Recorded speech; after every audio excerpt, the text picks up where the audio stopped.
Mga mahal kong kababayan, isang malaking karangalan ang tumayo sa harap ninyong lahat at mangako ng mga bagay na alam naman natin hindi matutupad. Una, pangako ng libreng pabahay, libreng edukasyon at libreng kuryente. Siyempre, libre lang. Libre lang ang mangarap. Pero ang serbisyo, may bayad, siyempre. Pangalawa, aayusin natin ang trapiko. Aayusin natin ang trapiko sa pamamagitan ng pagbili ng bagong sasakyan ko. Pangatlo, bababaan natin ang buwis, pero tataasan naman natin ang iba pang mga bayarin. Gagawa din tayo ng maraming proyekto at maraming paraan para maubos ang pondo ng bayan.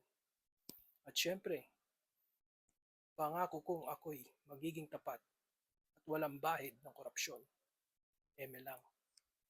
Sa mga nangangarap ng pagbabago, huwag kayong mag-alala dahil magbabago lang ako kapag kampanya na.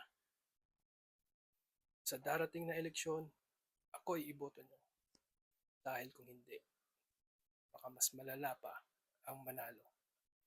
Maraming salamat at mabuhay kayong lahat, lalong lalo na ako.